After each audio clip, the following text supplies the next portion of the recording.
এই যে শুনছো? হুম, তোমাকেই বলছি।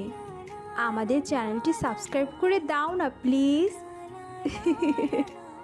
তানভীর আর রিয়ার প্রথম দেখা হয়েছিল বিশ্ববিদ্যালয়ের করিডোরে, এক নিরীহ সকালে, যখন আকাশে হালকা রোদ, বাতাসে কাঁচা ঘাসের গন্ধ।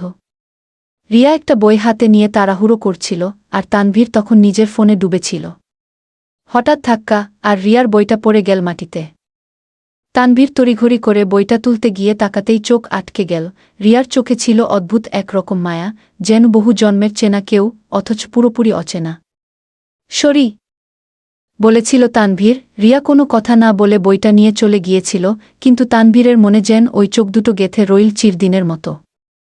পরের দিন থেকেই শুরু হলো এক অদ্ভুত টান, যা ভালোবাসা কিনা তখন বোঝা যাচ্ছিল না, কিন্তু প্রতিদিন রিয়াকে এক ঝলক দেখার জন্য তানভীর ঠিক ঠিক ক্লাসে হাজির হতো, এমনকি ক্লাসে ঢোকার আগে করিডোরে দাঁড়িয়ে থাকত, যদি দেখা মিলে যায়। সময় গড়ালো, ধীরে ধীরে ওদের মাঝে বন্ধুত্ব তৈরি হলো। প্রথমে ছোট ছোট কথাবার্তা, পরে দীর্ঘ মেসেজ, তারপর একসাথে বসে কফি খাওয়া, সবকিছুই যেন স্বাভাবিক, অথচ তানভীরের কাছে প্রতিটা মুহূর্ত ছিল অমূল্য। তানভীর ভালোবাসত রিয়ার নীরবতা, ওর চোখের ভাষা, ওর গল্পের ছন্দ, এমনকি ওর অভিমানও। রিয়া বলত, তুই আছিস বলেই আমি নিজের মতো হয়ে থাকতে পারি। তোর পাশে থাকলে কেমন যেন সব ভয়, সব চিন্তা হারিয়ে যায়। তানভীর মনে মনে প্রতিজ্ঞা করেছিল, এই মেয়েটাকে কোনো দিন হারাতে দেবে না। কিন্তু বাস্তবতা কোনো দিন কল্পনার মতো হয় না। রিয়ার পরিবার ছিল রক্ষণশীল, ওর বাবা ছিলেন কড়া ধাঁচের মানুষ, যিনি মেয়ের ভবিষ্যৎ নিয়ে বরাবরই ছিল দারুণ সিরিয়াস। তিনি চাইতেন রিয়া ডাক্তার হোক, সফল হোক, প্রতিষ্ঠিত হোক। তানভীরের নিজের জীবনের অবস্থান তখনও অস্থির। ভালো ছাত্র হলেও পরিবারে আর্থিক চাপ, নিজের স্বপ্নকে ঠিকমতো গুছিয়ে নিতে পারছিল না। তবু ও রিয়ার জন্য, ওদের ভবিষ্যতের জন্য দিনরাত চেষ্টা করত। রিয়া সেটা জানত, অনুভব করত, তবুও ওর ভেতরে একটা অজানা ভয় কাজ করত, যদি একদিন এই সব ভালোবাসা ব্যর্থ হয়। যদি একদিন তানভীর সব চেষ্টার পরেও সফল না হয়। যদি সংসার মানেই হয়ে ওঠে বোঝা, ভালোবাসা নয়। সেই ভয় থেকেই রিয়া একদিন বলল, তানভীর, আমি তোকে ভালোবাসি খুব বেশি। কিন্তু আমি জানি না, এই ভালোবাসা দিয়ে আমরা ভবিষ্যৎ কিনতে পারব কিনা। আমার বাবা কখনো তোর মতো ছেলেকে মেনে নেবে না। আমি যদি বাবার ইচ্ছার বিরুদ্ধে যাই, তুই কিভাবে আমাকে আগলে রাখবি? তানভীর কাপা গলায় বলেছিল, তুই শুধু আমার পাশে থাক, বাকিটা আমি দেখে নেব। কিন্তু রিয়ার চোখে তখন একটা অদ্ভুত দোটানা, যেন ও নিজের সঙ্গে লড়ছে। তারপরও কিছুদিন ওরা একসাথে ছিল। একদিন বিকেলে ক্যাম্পাসের পিছনের নিরিবিলি একটা জায়গায় বসেছিল ওরা, হালকা বাতাসে রিয়ার চুল উড়ছিল। তানভীর বলল, তুই জানিস, তোর চোখে তাকালেই আমি ভবিষ্যৎ দেখতে পাই। যেখানে শুধু তুই আর আমি, আমাদের একটা ছোট্ট বাসা, আর পাশে দাঁড়িয়ে আমাদের প্রথম সন্তান। রিয়া হেসেছিল, কিন্তু হাসির আড়ালে ছিল জমে থাকা কান্না। কিছুদিন পর হঠাৎ করেই রিয়া যোগাযোগ বন্ধ করে দিল। ফোন ধরত না, মেসেজের উত্তর দিত না। তানভীর প্রতিদিন ক্যাম্পাসে যেত, ওর প্রিয় বেঞ্চটায় বসে থাকত, যদি রিয়া আসে।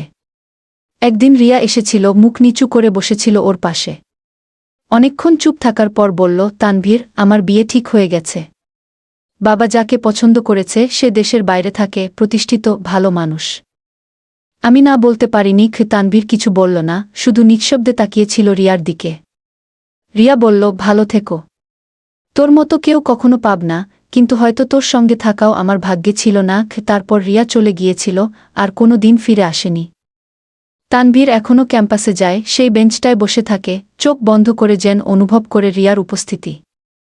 এক একটা হাওয়ার ঝাপটায় ওর কানে বাজে রিয়ার হাসি, দূরে কোথাও বাজে সেই গান, তুই ছিলি, কিন্তু থাকিস না আর। তানভীর এখন একটা চাকরি করে, নিজের মতো একটা ছোট ঘরে থাকে, যেখানে একটা দেয়ালে টাঙানো রিয়ার দেওয়া শেষ চিঠিটা, আর বিছানার পাশে রাখা একটা খালি ফ্রেম, যেখানে কোনো দিন ওদের ছবি উঠবে বলে ভেবেছিল। জীবন থেমে যায়নি, কিন্তু ভালোবাসা কোথাও থেমে আছে। হয়তো ভালোবাসা কখনো মরে না, শুধু লোকচক্ষুর আড়ালে হারিয়ে যায়, ঠিক যেমন রিয়া হারিয়ে গেছে তানভীরের জীবন থেকে, কিন্তু থেকে গেছে প্রতিটি নিঃশ্বাসে, প্রতিটি স্বপ্নে, আর প্রতিটি নিস্তব্ধ মুহূর্তে, যখন তানভীর ফিসফিস করে বলে, তুই ছিলি, তুই আছিস, আর তুই থাকবি। আমার সব ভালোবাসার একমাত্র নাম হয়ে গি। তানভীরের জীবনটা যেন একটা অনন্ত অপেক্ষার নাম। রিয়া চলে যাওয়ার পর দিন, সপ্তাহ, মাস, সব মিলিয়ে 3 বছর কেটে গেছে, কিন্তু তানভীরের হৃদয়ের দেয়ালে এখনও যেন লেখা আছে সেই এক নাম, রিয়া। সময়ের ফাঁকে সে নিজেকে বদলে ফেলেছে। আগের সেই এলোমেলো ছেলেটা আর নেই। এখন সে একটা বেসরকারি প্রতিষ্ঠানে কাজ করে, সময়মতো অফিস যায়, ফিরেও আসে নির্দিষ্ট নিয়মে। কিন্তু তানভীর জানে, এই রুটিনে যান্ত্রিকতা থাকলেও প্রতিদিন রাতে সে ফিরে যায় সেই পুরনো দিনগুলিতে, যেখানে রিয়া তার পাশেই বসে থাকত, হাতে ধরা কফির কাপ, চোখে একরাশ স্বপ্ন। এখন রাতে সে বিছানায় শুয়ে একা ছাদপানে তাকিয়ে থাকে, আর মনে মনে সেই কথাগুলো গুনগুন করে, তুই নেই, কিন্তু তোর স্মৃতি এখনও আমার চাদরের ভাঁজে লুকিয়ে পড়ে থাকে।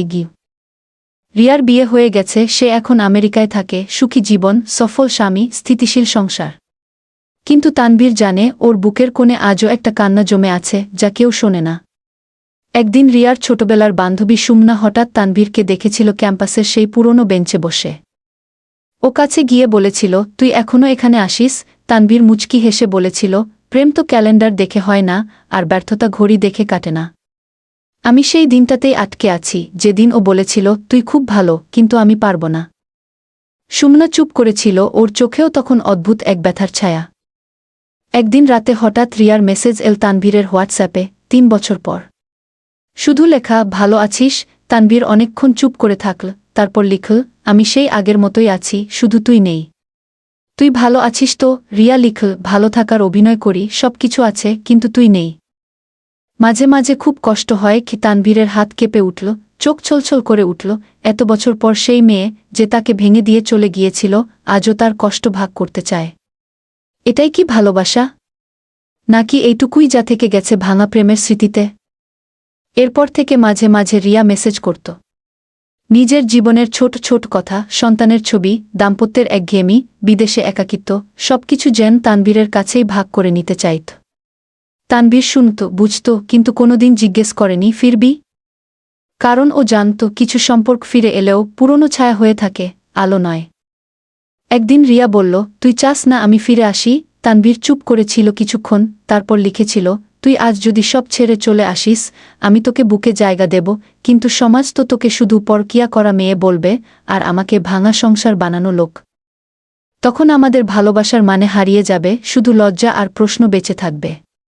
আমি তোকে ভালোবাসি আজও, এতটাই যে তোর সম্মানকে আঁচড় দিতে চাই না।